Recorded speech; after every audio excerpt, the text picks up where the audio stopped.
Welcome to Chandru maths. இன்னைக்கு computer PYQ செஷன்ல RRB NTPC PYQ part 15th video தான் பார்க்க போகிறோம். ஸோ கம்ப்யூட்டர் நாலேஜ்க்கான A to Z வீடியோஸ் நம்ம கோர்ஸில் பேசிக்லேருந்து சாப்டர் வைஸாக டீச் பண்ணி அப்லோட் பண்ணியிருப்போம். கண்டிப்பாக அது உங்களுக்கு ரொம்பவே யூஸ்ஃபுல்லாக இருக்கும், யூட்டிலைஸ் பண்ணிக்கோங்க. அப்போது இன்னைக்கு கிளாஸில் நம்ம பார்க்க போகிற first question, what happens when user right clicks on an empty area of the MS Windows desktop? So MS Windows desktopல எம்டி ஏரியால யூசர் ரைட் கிளிக் பண்ணா என்ன நடக்கும்னு கேட்குறாங்க. புரிஞ்சுதுங்களா? விண்டோஸ் டெஸ்க்டாப்ல எம்டி ஏரியால யூசர் ரைட் கிளிக் பண்ணா என்ன நடக்கும்? கண்டிப்பா இது எல்லாருமே பண்ணியிருப்போம். ரெஃப்ரெஷ் பண்றதுக்காக எம்டி ஏரியால நம்ம ரைட் கிளிக் பண்ணுவோம். ஸோ அந்த ரைட் கிளிக் பண்ணும்போது வியூ அண்ட் டிஸ்பிளே செட்டிங்ஸ்ல இன்க்ளூட் ஆகி இருக்கக்கூடிய கான்டெக்ஸ்ட் மெனு நமக்கு ஓப்பன் ஆகும். சரிங்களா? ஆப்ஷன் ஏ தான் கரெக்டான ஆன்சர். விண்டோ டெஸ்க்டாப்ல எம்டி ஏரியால ரைட் கிளிக் பண்ணும்போது கான்டெக்ஸ்ட் மெனு அப்படிங்கிறது ஓப்பன் ஆகும். கான்டெக்ஸ்ட் மெனுல நமக்கு வியூ அண்ட் டிஸ்பிளே செட்டிங்ஸ் ஆப்ஷன்ஸ்ல அவைலபிளா இருக்கும். புரிஞ்சதுங்களா? அதர்வைஸ் ஸ்டார்ட் மெனு டிஸ்பிளே ஆகும், டாஸ்க் மேனேஜர் ஓப்பன் ஆகும், ஃபைல் எக்ஸ்ப்ளோரர் லான்ச் ஆகும் அப்படிங்கிறதுல கம்ப்ளீட்லி ராங் ஆப்ஷன்ஸ் தான். ஸோ ஆப்ஷன் ஏ தான் கரெக்டான ஆன்சர். விண்டோ டெஸ்க்டாப்ல எம்டி ஏரியால யூசர் ரைட் கிளிக் பண்ணா என்ன நடக்கும்னா கான்டெக்ஸ்ட் மெனு ஓப்பன் ஆகும். கான்டெக்ஸ்ட் மெனுல வியூ அண்ட் டிஸ்பிளே செட்டிங்ஸ்ல அவைலபிளா இருக்கும். சரிங்களா? நோட் பண்ணிக்கங்க. அப்போ context menu with view and display settings is open. சரிங்களா? அடுத்த செகண்ட் கொஸ்டின் பாருங்க. What is the correct way to rename a file or folder using the right mouse button? எல்லாமே ரொம்ப ஈஸியான கொஸ்டினாக தான் இருக்குது. இப்போது ஃபைல் ஆர் ஃபோல்டரை ரீநேம் பண்ணுறதுக்கு நம்ம மவுஸோட ரைட் பட்டனை யூஸ் பண்ணுறோம். சரிங்களா? அப்படி பண்ணும்போது எந்த வே ஃபைல் ஆர் ஃபோல்டரை ரீநேம் பண்ணுறதுக்கு கரெக்டான வேன்னு கேட்குறாங்க. ஸோ என்ன பண்ணணும்னா ஃபஸ்ட்டு வந்து ஃபைலை ரைட் கிளிக் பண்ணணும், அதுக்கப்புறம் ரீநேம்ங்கிறத செலக்ட் பண்ணணும், அதுக்கப்புறம் நம்ம நியூ நேமை டைப் பண்ணணும், அதுக்கப்புறம் என்டர் ப்ரெஸ் பண்ணோம் அப்படின்னா நம்மளால் ஈஸியாக ஒரு ஃபைல் ஆர் ஃபோல்டருக்கு ரீநேம் பண்ண முடியும். ஆப்ஷன் டி தான் கரெக்டான ஆன்சர். ரிமைனிங் எல்லாமே நமக்கு ராங் ஆப்ஷன்ஸ் தான். சரிங்களா? அப்போது நம்ம மவுஸோட ரைட் பட்டனை யூஸ் பண்ணி ஃபைல் ஆர் ஃபோல்டருக்கு ரீநேம் பண்ணுறதுக்கான கரெக்ட் வே வந்து option D. Right click on the file, then select rename, then select type new name, then press enter. புரிஞ்சுதுங்களா? ஃபஸ்ட்டு வந்து ஃபைலை ரைட் கிளிக் பண்ணணும், அதுக்கப்புறம் ரீநேமை செலக்ட் பண்ணணும், அதுக்கப்புறம் நியூ நேமை டைப் பண்ணணும், அதுக்கப்புறம் என்டர் ப்ரெஸ் பண்ணோம் அப்படின்னா நம்ம ஈஸியாக ஃபைல் ஆர் ஃபோல்டருக்கு ரீநேம் பண்ணிக்கலாம். இதுதான் கரெக்டான வே. கண்டிப்பாக இது எல்லாருக்கும் தெரிஞ்சிருக்கும். ரொம்ப சிம்பிளான கொஷின் தான். அடுத்த தேர்ட் கொஸ்டின் பாருங்க. In a LAN setup, which of the following statements is true? So LAN செட்டப்பில் எந்த ஸ்டேட்மெண்ட் வந்து ட்ரூவாக இருக்குன்னு கேட்குறாங்க. ஃபர்ஸ்ட் ஆஃப் ஆல் LAN அப்படின்னா என்னன்னு தெரியணும். LAN அப்படிங்கிறது லோக்கல் ஏரியா நெட்வொர்க். இதோட full form local area network. அதாவது ஒரு லிமிட்டட் ஏரியாக்குள்ள ஹோம் ஆர் ஆஃபீஸை கம்ப்யூட்டர் கூட கனெக்ட் பண்ணக்கூடிய நெட்வொர்க் தான் லோக்கல் ஏரியா நெட்வொர்க். அதனால தான் இங்கே தெளிவாக கொடுத்துருக்காங்க. இதுலேயே நமக்கு பாருங்கள் லோக்கல் ஏரியான்னு வருது. லோக்கல் ஏரியா அப்படின்னா நம்ம ஹோம், ஆஃபீஸ் இந்த மாதிரியான லிமிட்டட் ஏரியாக்குள்ளே கம்ப்யூட்டரை கனெக்ட் பண்ணுறதுனால தான் இதை லோக்கல் ஏரியா நெட்வொர்க்னு சொல்கிறாங்க. இதே வேர்ல்ட் வைட் ஒரு லார்ஜ் ஜியாகிரபிக்கல் ஏரியாவில் கம்ப்யூட்டர்ஸை கனெக்ட் பண்ணுறதுக்கு நமக்கு வேன் அப்படிங்கிற நெட்வொர்க் யூஸ் ஆகுது. வேன் அப்படின்னா வைட் ஏரியா நெட்வொர்க். புரிஞ்சுதுங்களா? லேன் அப்படின்னா லோக்கல் ஏரியா நெட்வொர்க்னு பார்த்த மாதிரி வேன் அப்படிங்கிறது வைட் ஏரியா நெட்வொர்க். இது வந்து நமக்கு லார்ஜ் ஜியாகிரபிக்கல் ஏரியாவில் கம்ப்யூட்டர்ஸை கனெக்ட் பண்ணுறது யூஸ் ஆகும். இந்த வேன் அப்படிங்கிறது நிறையா லேனை கனெக்ட் பண்ணும். லேன் அப்படிங்கிறது லோக்கல் ஏரியா நெட்வொர்க். இது வந்து லிமிட்டட் ஏரியாக்குள்ளே கம்ப்யூட்டர்ஸை கனெக்ட் பண்ணும். பட் வேன் அப்படிங்கிறது வேர்ல்ட் வைட் கனெக்ட் பண்ணும். லார்ஜ் ஜியாகிரபிக்கல் ஏரியாவில் கம்ப்யூட்டர்ஸை கனெக்ட் பண்ணுறதுக்கு யூஸ் ஆகக்கூடிய நெட்வொர்க் தான் வேன் அப்படிங்கிறது. இந்த கொஸ்டினில் என்ன கேட்குறாங்க, இப்போ லேன் செட்டப்பில் எந்த ஸ்டேட்மெண்ட் வந்து ட்ரூவா இருக்குன்னு கேட்குறாங்க. Option A. So LAN connects computers within a limited area like a home or office. இதை வச்சு நம்ம ஈஸியாக ஆன்சர் பண்ணிடலாம். லேனோட full form local area network. Local area நம்ம ஹோம் ஆர் ஆஃபீஸ் தான் இருக்கும். அப்போ இந்த மாதிரி லிமிட்டட் ஏரியாக்குள்ளே கம்ப்யூட்டர்ஸை கனெக்ட் பண்ணுறது தான் இந்த லேன்னு சொல்லக்கூடிய லோக்கல் ஏரியா நெட்வொர்க் யூஸ் ஆகுது. புரிஞ்சதுங்களா? அதர்வைஸ் நமக்கு ஆப்ஷன் பி, ஆப்ஷன் சி எல்லாம் கம்ப்ளீட்லி ராங். ஆப்ஷன் டி வந்து வேன் பற்றி கொடுத்துருக்காங்க. வேன் is used to connect computers over a large geographical area. வேனோட ஃபுல் ஃபார்ம் வந்து வைட் ஏரியா நெட்வொர்க். ஆப்ஷன் பியில் லேன் வந்து பிரிண்டர்ஸையோ ஃபைல்ஸையோ டிவைசஸ்க்கு பிட்வீனில் ஷேர் பண்ணாலும் கொடுத்துருக்காங்க. இது எப்படி கரெக்டாக இருக்கும்? Completely wrong. ஸோ சேட்டலைட் கம்யூனிகேஷன்ஸுக்கு லேன் தேவைப்படுதுங்கிறாங்க. இதுவும் வந்து கம்ப்ளீட்லி ராங். ஏன்னா லேன் அப்படிங்கிறது ஒரு லோக்கல் ஏரியா நெட்வொர்க். அதனால இது ஹோம், ஆஃபீஸ் மாதிரியான லிமிட்டட் ஏரியாக்குள்ளே தான் கம்ப்யூட்டர்ஸை கனெக்ட் பண்ணும். அப்போ இது எப்படி சேட்டலைட் கம்யூனிகேஷனுக்கு தேவைப்படும்? கண்டிப்பாக கிடையாது. ஸோ அப்போ லேன் செட்டப் படி ஆப்ஷன் ஏ தான் கரெக்டான answer. LAN connects computers within a limited area like a home or office. Clear? அடுத்த fourth கொஸ்டின் பாருங்க. Which of the following is the correct way to create a new folder on the desktop in Windows? So Windows டெஸ்க்டாப்பில் new ஃபோல்டரை create பண்ணுறதுக்கான correct way எதுன்னு கேட்குறாங்க. இதெல்லாம் ரொம்ப ரொம்ப ஈஸியான கொஷின் தான். கண்டிப்பாக நம்ம எல்லாருக்குமே தெரியும். நம்ம என்ன பண்ணுவோம், ஃபஸ்ட்டு டெஸ்க்டாப்பில் ரைட் கிளிக் பண்ணுவோம், அதுக்கப்புறம் நியூ அப்படிங்கிற ஆப்ஷனுக்கு போவோம், அதுக்கப்புறம் ஃபோல்டருக்கு போவோம். அந்த மாதிரி தான் நியூ ஃபோல்டரை நம்ம க்ரியேட் பண்ணுவோம். ஸோ ஆப்ஷன் ஏ தான் கரெக்டான ஆன்சர். அதர்வைஸ் ரிமைனிங் ஆப்ஷன்ஸ் எல்லாம் செக் பண்ணி பார்த்தாலே நீங்களே ஆப்ஷன்ஸ் எலிமினேட் பண்ணி ஈஸியாக ஆன்சர் பண்ணிடலாம். டாஸ்க் மேனேஜர் எல்லாம் ஓப்பன் பண்ண சொல்கிறாங்க. இதெல்லாம் சம்மந்தமே இல்லாத ஆப்ஷனாக இருக்குது. Ctrl+S எல்லாம் ப்ரெஸ் பண்ண சொல்கிறாங்க. அதுக்கப்புறம் ஸ்டார்ட் மெனுல இருந்து டெஸ்க்டாப்க்கு ஐக்கானை ட்ராக் பண்ண சொல்கிறாங்க. இதெல்லாம் கம்ப்ளீட்லி ராங் ஆப்ஷன்ஸ். ரொம்ப ஈஸியான கொஷின் தான். விண்டோஸ் டெஸ்க்டாப்பில் நம்ம எப்படி நியூ ஃபோல்டரை க்ரியேட் பண்ணணும், டெஸ்க்டாப்பை ரைட் கிளிக் பண்ணணும், அதுக்கப்புறம் நியூ அப்படிங்கிற ஆப்ஷனுக்கு போகணும், அதுக்கப்புறம் ஃபோல்டரில் போய் நம்ம நியூ ஃபோல்டரை ஈஸியாக க்ரியேட் பண்ணிக்கலாம். அப்போ ஆப்ஷன் ஏ தான் கரெக்டான answer. Right click on desktop, then press new, then go to folder is the correct way to create a new folder on the desktop in Windows. Clear-ஆ? அடுத்த 5th கொஸ்டின் பாருங்க. While multitasking, which of the following best describes what happens when Alt plus Tab is used repeatedly? So இந்த question என்ன கேட்குறாங்க, multi டாஸ்கிங்கில் நம்ம Alt plus Tab அப்படிங்கிற shortcut கீயை ரிப்பீட்டடாக யூஸ் பண்ணும்போது என்ன நடக்கும் அப்படிங்கிறத எந்த ஆப்ஷன் பெஸ்ட்டாக டிஸ்கிரைப் பண்ணுது? Alt plus Tab நம்ம எதுக்கு ரிப்பீட்டடாக யூஸ் பண்ணுவோம்னா ஓப்பன் அப்ளிகேஷன்ஸ்க்கு பிட்வீனில் ஒன்றுன்னா நம்ம ஸ்விட்ச் ஆகிறதுக்கு தான் யூஸ் பண்ணுவோம். ஸோ அப்போ ஓப்பன் அப்ளிகேஷன்ஸ் அப்படிங்கிறது எந்த ஆப்ஷனில் இருக்குது அப்படின்னா ஆப்ஷன் பியில் தான் இருக்குது. அப்போ ஆப்ஷன் பி தான் கரெக்டான answer. It cycles through open applications in the order of last use. அப்போ லாஸ்ட் யூஸ் வரைக்கும் அந்த ஆர்டரில் ஓப்பன் அப்ளிகேஷன்ஸ்க்கு பிட்வீனில் அப்படியே சைக்கிள் ஆகிறதுக்கு ஸ்விட்ச் ஆகிறதுக்கு தான் Alt plus Tab அப்படிங்கிற கீயை நம்ம யூஸ் பண்ணுவோம். ஆப்ஷன் பி தான் கரெக்டான ஆன்சர். Alt plus Tabஓட யூஸ் என்ன, இந்த ஷார்ட்கட் கீ எதுக்காக நம்ம யூஸ் பண்ணுவோம் அப்படிங்கிறது நம்ம ரிப்பீட்டடாக பார்த்துட்டே வரனால நீங்கள் கன்ஃபியூஸ் ஆக மாட்டேங்க, ஈஸியாக ஆன்சர் பண்ணிடுவீங்க. அதர்வைஸ் Alt plus Tab அப்படிங்கிறது டாஸ்க் மேனேஜர் ஓப்பன் பண்ணுமா? Completely wrong. Locks the computer அப்படிங்கிறதும் கரெக்டான ஆன்சர் கிடையாது. க்ளோசஸ் தி ஆக்டிவ் விண்டோக்கு என்ன shortcut key? Alt plus F4 அப்படிங்கிறது. புரிஞ்சதுங்களா? அப்போது நமக்கு இந்த கொஷினுக்கான ஆன்சர் வந்து ஆப்ஷன் பி நோட் பண்ணிக்கோங்க. மல்டி டாஸ்கிங்கில் நம்ம Alt plus Tab ரிப்பீட்டடாக யூஸ் பண்ணால் என்ன நடக்கும்? It cycles through open applications in the order of last use. கிளியரா? அடுத்த 6th கொஸ்டின் பாருங்கள். Which of the following helps in organizing files? So ஃபைல்ஸை ஆர்கனைஸ் பண்ணுறதுக்கு எந்த ஆப்ஷன் ஹெல்ப் பண்ணும்? 4 ஆப்ஷன்ஸே செக் பண்ணி பார்க்கலாம். ஆப்ஷன் ஏல நேமிங் ஃபைல்ஸ் மீனிங்ஃபுல்லின்னு கொடுத்துருக்காங்க. ஃபைல்ஸுக்கு வந்து மீனிங்ஃபுல்லாக நேம் பண்ணுறது ரொம்ப குட் ஆப்ஷன். ஸோ அதனால் நம்ம ஃபைல்ஸை ஓப்பன் பண்ணாமலேயே அந்த ஃபைலில் என்ன கண்டென்ட் நம்ம ரெடி பண்ணியிருக்கோம் அப்படின்னு ஈஸியாக அண்டர்ஸ்டாண்ட் பண்ணிக்க முடியும். சரிங்களா? ஆப்ஷன் பி பாருங்கள், placing all files on the desktop. நம்ம டெஸ்க்டாப்பில் போய் எல்லா ஃபைல்ஸையும் பிளேஸ் பண்ணும்போது நம்ம கண்டுபிடிக்கிறது ரொம்ப கஷ்டமாக இருக்கும். இது கன்ஃபியூஸ் ஆகிடுவோம். சரிங்களா? அப்போ இது ஒரு குட் ஆப்ஷன் கிடையாது. ஆப்ஷன் சியில் பாருங்கள், saving all files in one folder. ஒரே ஃபோல்டரில் எல்லா ஃபைல்ஸையும் நம்ம சேவ் பண்ணும்போது ரொம்பவே கன்ஃபியூஸ் ஆகிடுவோம். இது ஒரு குட் ஆப்ஷன் கிடையாது. ஆப்ஷன் டியில் பாருங்கள், எந்த ஃபைல்ஸையுமே நம்ம சேவ் பண்ணாமல் விட்டால் நமக்கு வந்து அந்த ஃபைல்ஸ் வந்து லாஸ் ஆகிடும். நாட் சேவிங் எனி ஃபைல்ஸ்னு கொடுத்துருக்காங்க. இது எல்லாமே ரொம்ப பேட் ஆப்ஷன்ஸ் தான். இதெல்லாம் ஃபைல்ஸை ஆர்கனைஸ் பண்ணுறதுக்கு ஹெல்ப் பண்ணாது. அப்போது ஃபைல்ஸை ஆர்கனைஸ் பண்ணுறதுக்கு ஹெல்ப் பண்ணக்கூடிய ஆப்ஷன் வந்து ஆப்ஷன் ஏ தான். Naming files மீனிங்ஃபுல்லி. ஃபைல்ஸுக்கு வந்து மீனிங்ஃபுல்லாக நேம் பண்ணுறது மூலமாக நம்ம ஈஸியாக ஃபைல்ஸை ஆர்கனைஸ் பண்ண முடியும். புரிஞ்சிருக்கும்னு நினைக்கிறேன். ஆப்ஷன் ஏ தான் கரெக்டான ஆன்சர். இதெல்லாம் ரொம்ப பேசிக்கான கொஸ்டின் தான். அடுத்த 7th கொஸ்டின் பாருங்க. Which option in the control panel allows a user to add or remove hardware devices in MS Windows?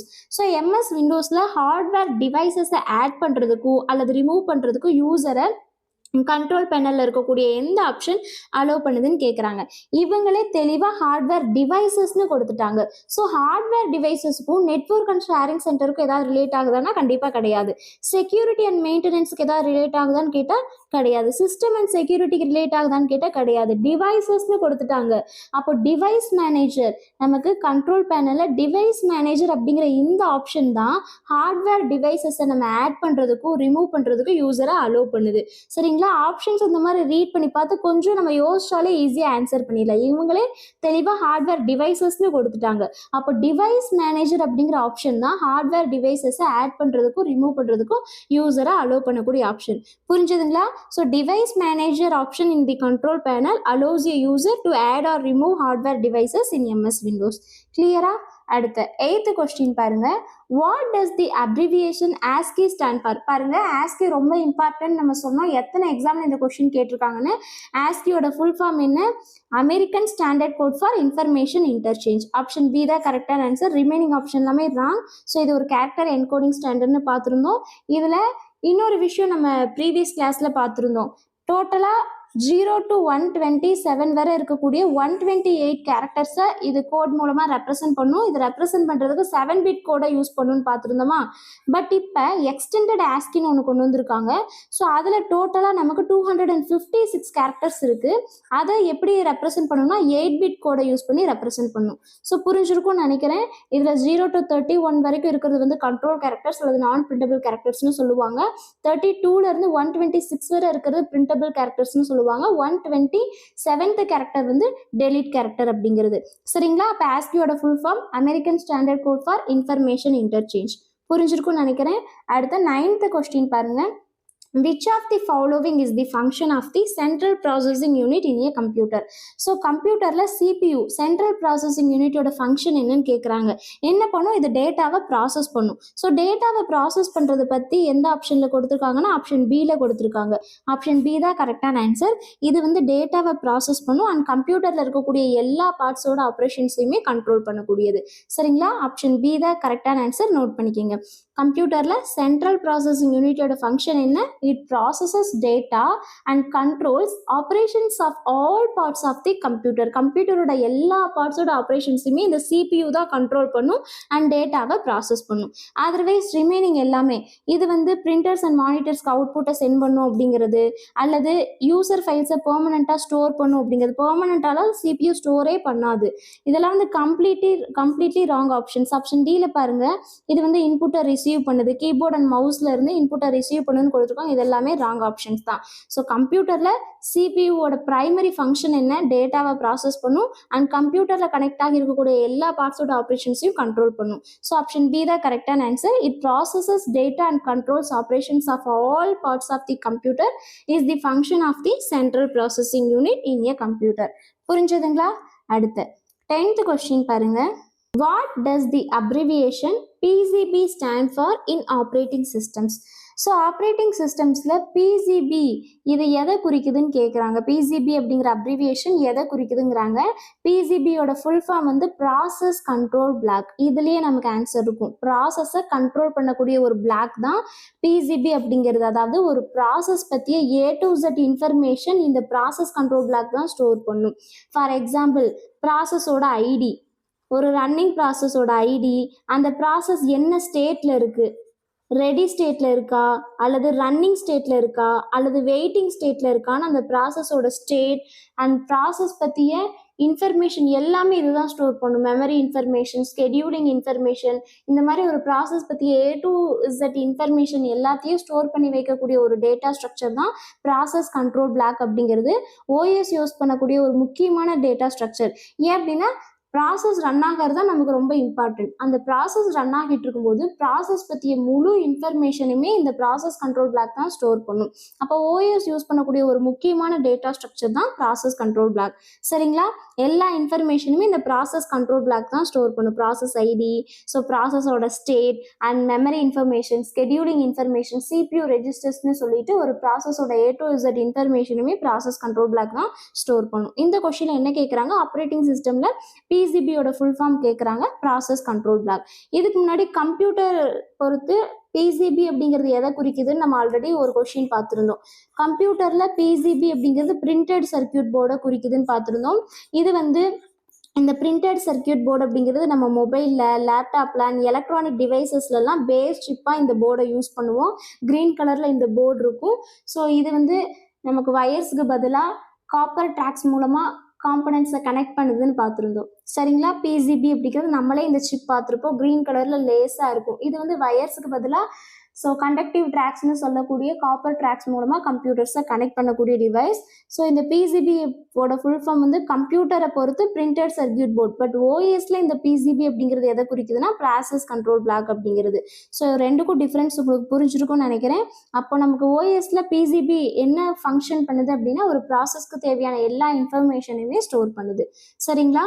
அடுத்த 11th கொஸ்டின் பாருங்க. Which of the following elements provides access to system settings, install programs and power options from the desktop. So இந்த கொஸ்டினில் என்ன கேட்குறாங்க, எந்த following element டெஸ்க்டாப்ல இருந்து power options and install பண்ண program, system settings இதெல்லாம் ஆக்சஸ் பண்ணக்கூடிய ஆப்ஷனை ப்ரொவைட் பண்ணுதுன்னு கேட்குறாங்க. இது எல்லாருக்குமே தெரிஞ்சிருக்கும். ஃபைல் எக்ஸ்ப்ளோரர் ப்ரொவைட் பண்ணுதான்னு கேட்டால் கிடையாது. நோட்டிஃபிகேஷன் ஏரியா இதையெல்லாம் ஆக்சஸ் பண்ண ஆப்ஷனை ப்ரொவைட் பண்ணுவான்னு கேட்டால் கிடையாது. ஆப்ஷன் சி ஸ்டார்ட் மெனு அப்படிங்கிறதா கரெக்டான ஆன்சர். ஸோ ஸ்டார்ட் மெனு மூலமாக தான் நம்ம இன்ஸ்டால் பண்ண ப்ரோக்ராம்ஸை ஆக்சஸ் பண்ணுவோம், சிஸ்டம் செட்டிங்ஸ் ஆக்சஸ் பண்ணுவோம். பவர் ஆப்ஷன்ஸ் அப்படிங்கிறது ஒரு சிஸ்டமை ஸ்டார்ட் பண்ணுறதா இருக்கட்டும், ஷட் டவுன் பண்ணுறதா இருக்கட்டும், ஸ்லீப் மோட் போடுறதா இருக்கட்டும், இந்த மாதிரியான ஆப்ஷன்ஸ் எல்லாம் ஆக்சஸ் பண்ணுறதுக்கு இந்த எலிமெண்ட் தான் ப்ரொவைட் பண்ணுது. சரிங்களா? ஆப்ஷன் சி தான் கரெக்டான ஆன்சர். ஸோ இது எல்லாருக்குமே தெரிஞ்சிருக்கும். Start menu element provides access to system settings and install programs and power options from the desktop. புரிஞ்சுதுங்களா? நம்ம இன்ஸ்டால் பண்ண ப்ரோக்ராம்ஸ் ஒரு பவர் பாயிண்டாக இருக்கட்டும், எக்ஸலாக இருக்கட்டும், வேர்டாக இருக்கட்டும், இதெல்லாம் ஸ்டார்ட் மெனுவில் போய் தான் நம்ம ஓப்பன் பண்ணுவோம். அண்ட் பவர் ஆப்ஷன்ஸ் போகணும், சிஸ்டமை ஷட் டவுன் பண்ணணும், அதில் ஸ்டார்ட் பண்ணணும் அப்படின்னா ஸ்டார்ட் மெனுவில் போய் தான் நம்ம போவோம். சிஸ்டம் செட்டிங்ஸ் ஆக்சஸ் பண்ணணும் அப்படின்னாலும் ஸ்டார்ட் மெனு போய் தான் பண்ணுவோம். சரிங்களா? ஸோ அப்போ ஸ்டார்ட் மெனு அப்படிங்கிறதா கரெக்டான ஆன்சர். அதர்வைஸ் ரிமைனிங் எல்லாமே ராங் ஆப்ஷன்ஸ் தான். புரிஞ்சிருக்கும்னு நினைக்கிறேன். இது ரொம்ப ஈஸியான கொஸ்டின் தான். அடுத்த 12th கொஸ்டின் பாருங்க. Which keyboard button is used as a shortcut to rename a selected file or folder in Windows? So விண்டோஸில் நம்ம செலக்ட் பண்ண ஒரு ஃபைல் ஆர் ஃபோல்டருக்கு ரீநேம் பண்ணுறதுக்கான ஷார்ட்கட்டாக எந்த கீபோர்ட் பட்டனை நம்ம யூஸ் பண்ணுவோம்னு கேட்குறாங்க. எது அப்படின்னா ஆப்ஷன் பி F2. F2வை நம்ம கிளிக் பண்ணும்போது எடிட் மோட்க்கு போகும். அதன் மூலமாக ஈஸியாக நம்ம ரீநேம் பண்ணிக்கலாம். சரிங்களா? பொதுவாக ஜென்ரலாக F2 அப்படிங்கிற கீ எதுக்கு யூஸ் பண்ணணும்னா எடிட் மோட்க்கு போகும். F2வை ப்ரெஸ் பண்ணோம் அப்படின்னா எடிட் மோட்க்கு போகும். அதன் மூலமாக நம்ம ஈஸியாக ரீநேம் பண்ணிக்க முடியும்.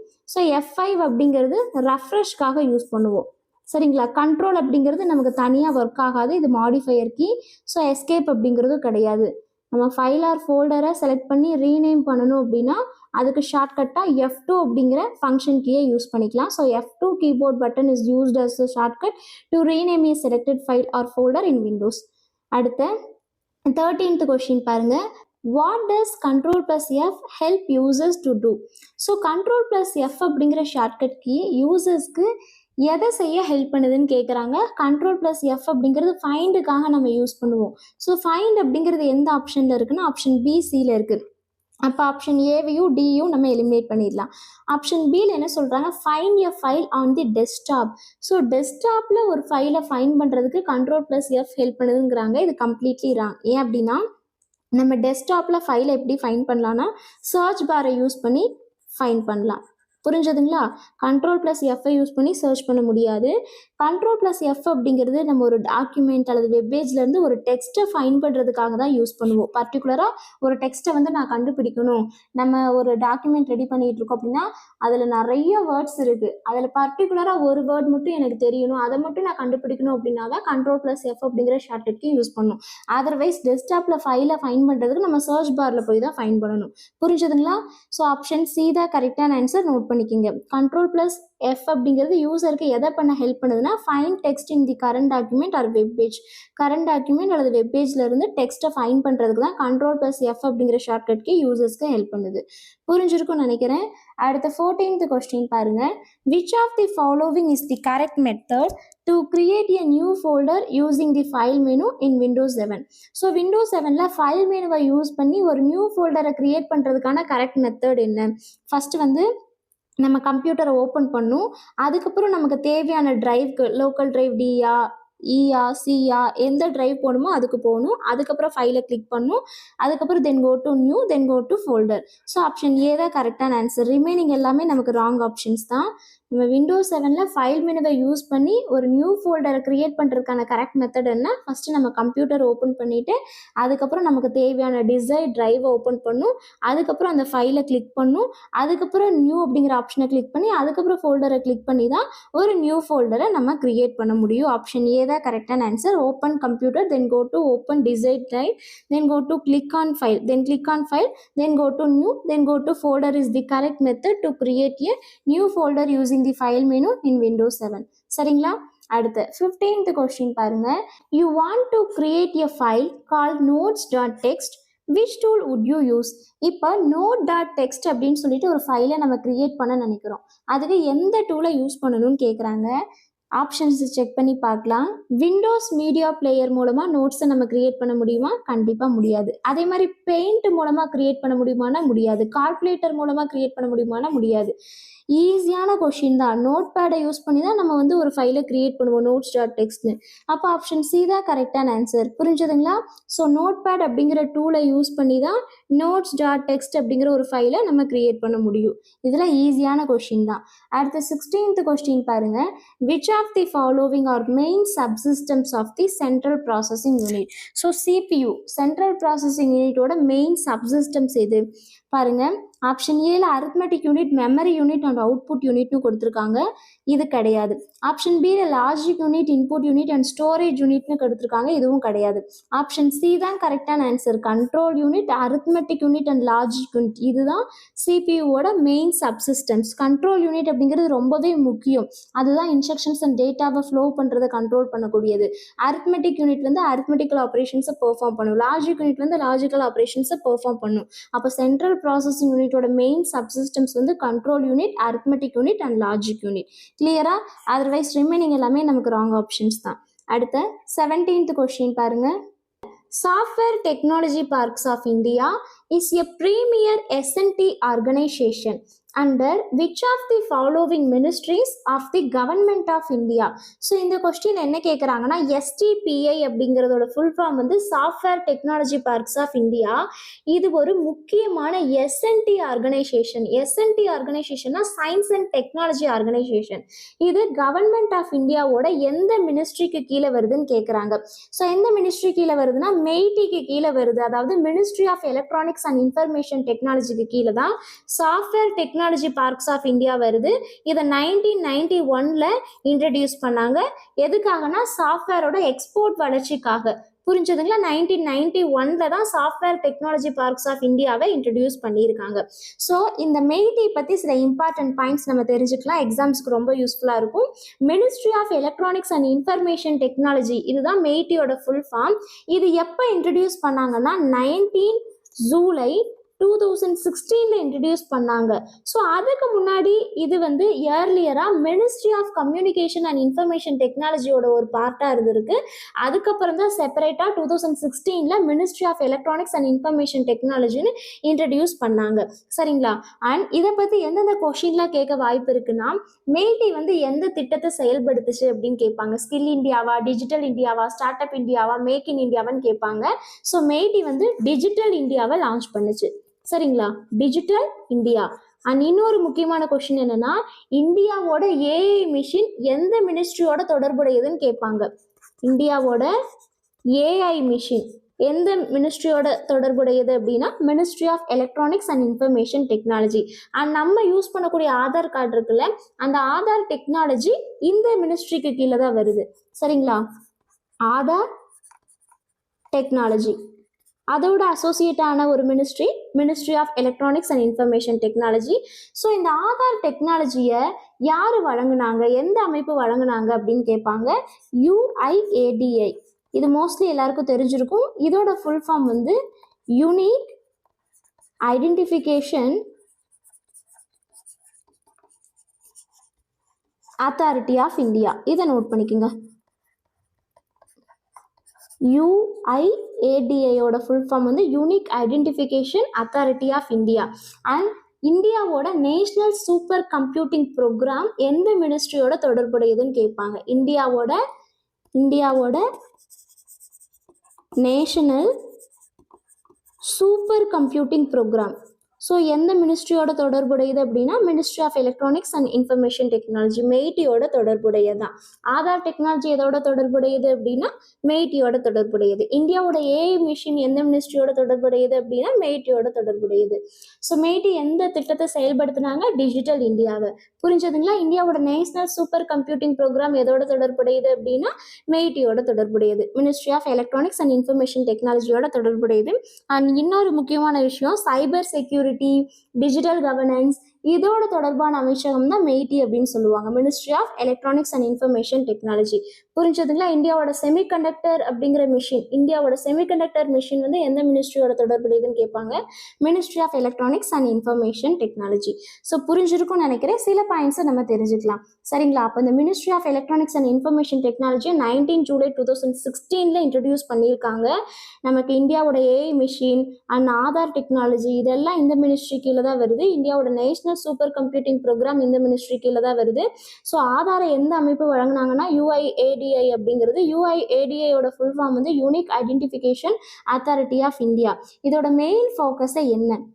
மெய்டியோட மெயின் ஃபோக்கஸே என்னன்னா ஐடி செக்டார், அதுக்கப்புறம் electronics industry, digital governance, cyber security, இதுதான் மெய்டியோட மெயின் ஃபோக்கஸே. புரிஞ்சதுங்களா? IT sector, electronics industry, digital governance and cyber security.